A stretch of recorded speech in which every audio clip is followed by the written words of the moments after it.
আপনি হয়তো খেয়াল করেছেন যে লাল মরিচ কাঁচা মরিচের তুলনায় অনেক বেশি ঝাল হয়।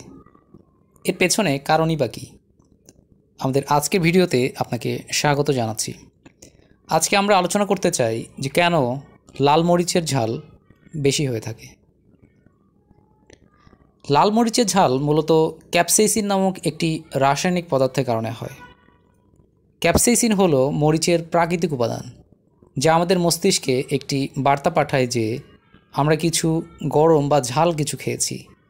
ফলে আমাদের মুখে, বিশেষ করে জিভে এক ধরনের জ্বালাপোড়া অনুভূতি হয়।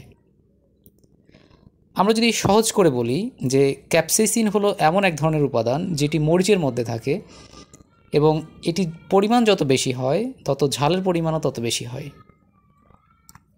এখন প্রশ্ন আসতে পারে, কেন লাল মরিচ এর মধ্যে ক্যাপসাইসিনের পরিমাণ বেশি? মরিচের রং যত বেশি হয়, অর্থাৎ মরিচের রং যত গাঢ় হয়, এতে ক্যাপসাইসিনের ঘনত্ব তত বেশি হয়।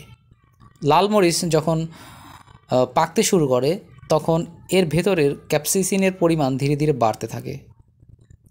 এই ক্যাপসাইসিন শুধু ঝালের জন্যই নয়, মরিচের ভেতরের ভিটামিন এ, সি এবং অ্যান্টিঅক্সিডেন্টেরও একটি ভালো উৎস।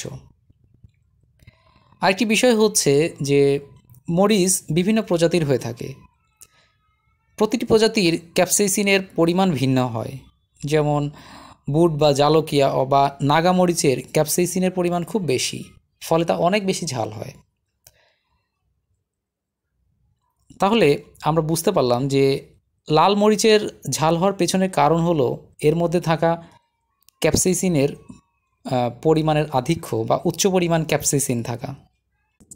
এই ক্যাপসাইসিনই আমাদের ঝালের অনুভূতি সৃষ্টি করে। আপনাদেরকে অসংখ্য ধন্যবাদ ভিডিওটি দেখার জন্য। আপনি যদি আমাদের চ্যানেল নতুন হয়ে থাকেন তাহলে চ্যানেলটি সাবস্ক্রাইব করতে পারেন। ভিডিওটি ভালো লাগলে এটি শেয়ার করতে পারেন এবং অবশ্যই জানাবেন কমেন্টসে যে ভিডিওটি কেমন লাগলো। আমরা এই চ্যানেলে বিভিন্ন ধরনের ফুড ফ্যাক্ট এবং খাবার নিয়ে বিভিন্ন ধরনের মজাদার তথ্য আমরা শেয়ার করে থাকি। চ্যানেলটি সাবস্ক্রাইব করবেন এই ধরনের আরও অনেক ভিডিও পাওয়ার জন্য।